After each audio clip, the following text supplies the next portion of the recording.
Ta-da! Hi everybody, here I am in my amazing apartment where I'll be doing my latest section in the NEA.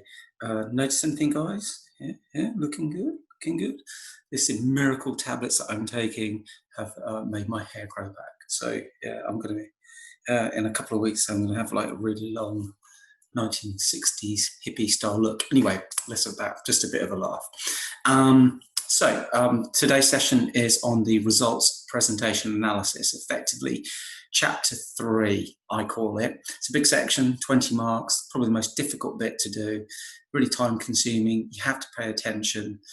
This is a repeat of the lesson I did in class, but I thought it'd be good to have a record of each of the different sections of it either way, so therefore you can revisit things that maybe you switched off or forgot in the class. Okay, so I'm just going to put the slide up and kind of whiz through this. Hopefully it won't be too long of a session. I will load it up to the appropriate place and I'll put it on the YouTube channel that I've set up as well. Okay, it's good to see nearly everybody in today. So let's get cracking on. So here we go. So there we go, the results presentation analysis section. So you can see it is a really important section that I talked about before, a lot to it, lots of visuals, lots of written information, lots of analysis, things that you already practiced. Okay, so if we just move on, slide. And just to remind you where this all sits, this is an overview of the mark scheme. It's out of 60, 20% of your overall A level. We've worked very hard on this section here, which was worth 10 marks. See the previous videos, notes, and things that you've done. We've done the methodology, although it's called that in the mark scheme. That's worth a quarter of the marks. We've done a tremendous amount of work on that, and so just revisit the videos, speak to me, email me, whatever you need to do, we can check that through. Now, it is important to get the sequence of things correct on this one. So this bit, which again, there's also a short video on, you need to make sure that your candidate record form is filled in correctly. It's really usual to change this form as you go through, amend, adapt, tweak the hypotheses and so forth. You need to make sure that the aims, hypothesis, key questions, whatever you want to call them, marry up to the title that you set, the overall investigation title. You need to see these in the introduction. And the methodology is a way of collecting the data to investigate, to say whether your key hypotheses are right, wrong, or inconclusive, to what extent, and so forth. So there is a bit of toing and throwing, and I said in today's lesson, you do need to check that this link, this theme, this thread runs all the way through to this section here. By doing that, when you get to this bit here, then you'll think, right, okay, I actually have got my data collection from the field trip. How am I going to present it? What bits of information, statistics, data that I put into the tables, which of the hypotheses does it match up to? Now, if you've done this correctly in the methodology, that should tell you that, because you should have established that link. But then you've got to start thinking about how you're going to present this. And in your data presentation, whatever method it is, you need to make sure all the hypotheses that you've done are covered in your data presentation for a whole variety of different ways. And that can be primary and secondary. And just to sort of repeat that, actually, you have to have some primary in there. Secondary isn't compulsory, but I think for many of you, it will supplement the bits that you can't cover. What we also have here with the structure here is you can see in yellow the things that I've covered and talked to you about in class. And this is a new bit. This section here we haven't even started, even thought about. And this bit, we're combining two elements, two really big elements. This will take some time. Really, what I'm trying to achieve with you by the end of the summer, as in the summer holidays when you come back in September, is that you've got your data presentation. Yeah, you feel like you've done a really substantial part. Ideally, it'd be lovely if you had all your graphs, maps, whatever it is, all produced and ready to go. Certainly want to kind of see these two sections in a more finalized position. Again, there can be tweaks and so forth. You can't analyze and interpret the data until you've done this bit here. So you need to spend the time on this. And this section, this chapter, which is a third of the marks, does separate the best from the very good to the good, and so forth as we go down the scale on that one. It's often where students fall down on because they don't put the time and effort in. And I say, give me a C grade student, and I've actually had this, give me a C grade student that puts in the time and effort into this project, and you've got a student that's going to get an A star in this project. So you don't have to be, you know, amazingly gifted, talented, Mensa level intelligence to get an A star. So a lot of it is down to blood, sweat and toil, as I've said before. Okay, so just moving on a little bit here. Here's the mark scheme which you can use in the, you can get from the specification. I also provide it as well. The language, as usual, is quite difficult.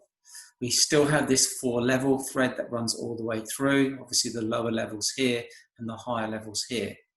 There are 3 components that they're looking for in the results presentation. This bit is about you choosing suitable techniques for analysing the data that you've got. So it's the correct, say, graph for the correct information, right?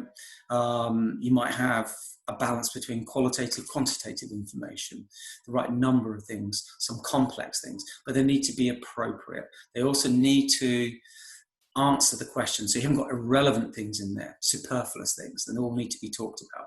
So that's one of the 3 sub-criteria of this particular area. This bit here, it says the ability to interrogate and critically examine field data. Basically that means describing, analysing, you know, the Patin formula, looking for patterns, trends, evidence, anomalies, data manipulation from your resources that you produce in the results presentation. And also what you're trying to do here is explain it as well. Now you're not answering the overall hypothesis, key investigation at this point, but you are explaining things. And also quite important to come into this bit here, the bits of theory, the concepts, the ideas, the key terms, as you call them, that you've mentioned in your introduction, you want to link back to those things. And you can even, I suppose, link to names of geographers, economists, scientists that have come up with theories as well. So there's 3 key elements. Is it the correct information? Is there a range of techniques being used that are appropriate, suitable, used correctly? This bit here is actually then to talk about those, analyse them really thoroughly using evidence, referring to the figures and things like that in your writing, and then also when you're explaining it to link back to these concepts, theories, background as well. Okay, something I didn't really go through this, in fact I didn't go through this in class, so have a look at that at some point. So moving on. Now there is no one specific way to actually lay this out. It is a sizable section. Personally, I would call it chapter 3, the results presentation analysis. And then under that, I would have further subheadings. I would use your key questions or hypothesis, depending on what you've used, to place in that big section, so they'll be underlined. And I said here, many of you got 2, possibly some of you even got 4 hypotheses, so they would be your headings. Under each of those, then put in the relevant data presentation techniques that you've designed to go with those hypotheses. So that, again, you'll see a more extensive list in the next slide or so. So it could be like maps, graphs, annotated sketches, and put them under that heading. You might find that specific technique might be used more than once. It might be used to answer a couple of hypotheses. That's absolutely fine. You don't have to replicate it. You can just keep it in that area and then reference it back. Along with your own presentation methods that have been driven by your primary data, you can also include secondary data, you know, from GIS systems, textbooks, things like that, background, things like that. And as long as you source it, that's absolutely fine. And as long as you've got the balance of primary and secondary, then that's absolutely good. In fact, you know, the secondary data can be really, really useful for looking back into the past, and it can also fill in the missing bits that you can't find out from the data collection that you've done. Okay, right, so very quick look at the range of things that you can use. You're not expected to use all of these. Many things like bar charts, there's a whole variety of these, pie charts, and you go down the list, scattergrams or scattergraphs or scatterplots, pictograms, radar graphs, flow lines. Some of these aren't going to be appropriate for what you're trying to demonstrate. So again, you think back to that mark scheme, appropriate techniques. These are always really good because they're quite complex and they really can tell a lot. I would suggest all of you should be using some form of this. Summary table of information, that's where you might have done things like averages, mean, mode, median, whatever it is, range, and then you've put them into a table for easy comparison.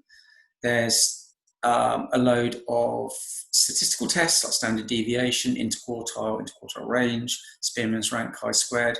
They're the ones that are actually in the specification. There are others.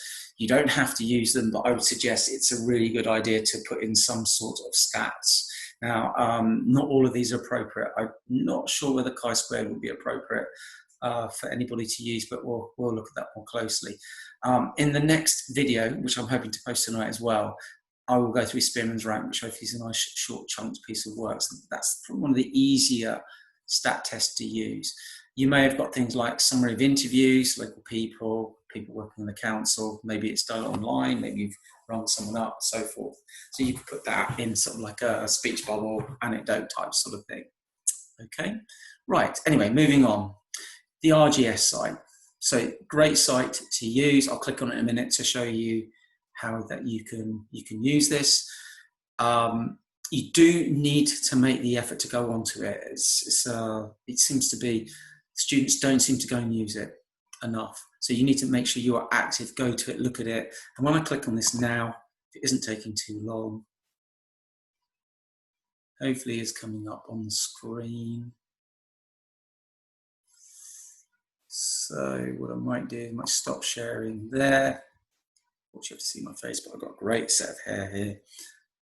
And then I'll put up the screen share again, just to double check, because it'd be really silly if I'm talking about this and you can't see it. So this is a free site designed for all the A-level geography. It is excellent.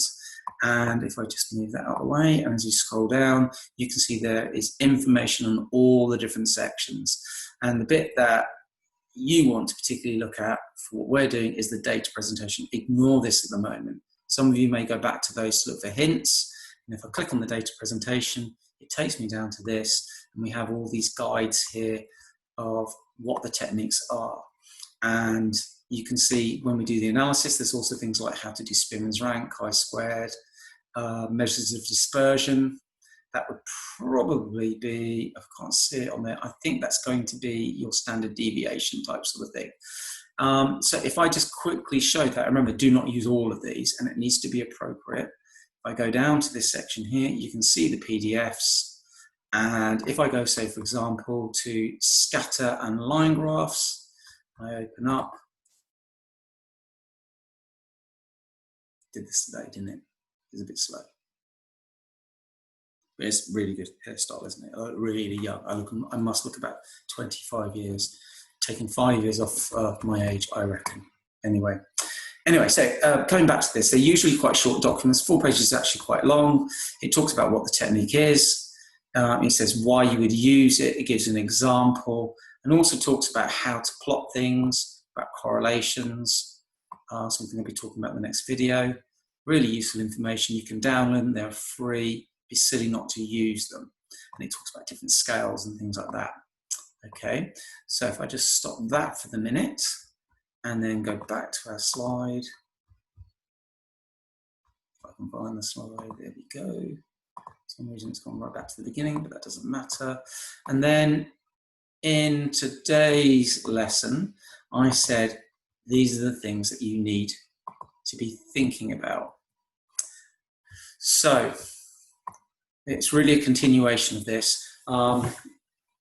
If you look at the first bit, it's number one, really important that you reread your candidate record form, reread your introduction, reread the methodology to check that the thread is there all the way through. When you look at your hypothesis key questions, very much looking at the methodology, that will tell you what data you got, because in the methodology you should have linked your methodology to which hypothesis. So then you need to look at the data you've collected and think about, okay, how am I going to show that? I'm going to show it as a graph, I'm going to show it as a scatter plot, pictogram, I'm going to like summarize some of the data, put it in a table, and therefore you start to map it out. It's not a quick process. You shouldn't be looking at things, this will be done in 20 minutes, half an hour, okay? Again, going back to the mark scheme, are they appropriate? And by the end of that, what we call an audit, you should see whether you've covered all parts of your hypothesis. If there are some gaps, it might mean that you just need to think a little bit more. You might not recognize that actually you are covering with some of the data and you just need to think about it a little bit more. Or it could actually mean that you need to get some supplementary data, maybe from secondary sources or maybe some GIS system online. You want to think, am I using a variety, because that's showing complexity? You know, a mixture of stuff appropriate. You want to have some simple stuff and complex techniques. So complex techniques might be things like really well annotated maps, graphs, annotated sketches, but also the types of graphs that you might use. And you might, if you use things sort of composite sorts of maps and things like that. I mentioned that earlier. So for example, you're looking at the Bay Area, you had 6 profiles, you might put them all on one sheet. Suggest that many you would probably use an A3 sheet. So that then you can, it makes for easy comparison and it looks visually very good. So play around with the layout and things like that. I said about this today, don't replicate, don't have 6 different sorts of graph of the same information. It demonstrates a lack of understanding and organization. When you do eventually get around to this, you must have titles, use the figure system, figure 1, figure 2, figure 3, which will have started in your introduction. They must have a title, must have a key, must label the axes, must take care and pay attention to everything that you're doing. You want to try to get the wow factor into this. You can use secondary sources. So let's have a look to see if there's anything else that I need to do. I don't need to go onto this slide here. Whoopsie daisy. I'm going to finish there with this particular one. As always, you can email me. This is just another chunk of the video things that we've managed to produce. Hopefully the quality and the editing of these things will get better as I go along. I haven't done one of these for a little bit.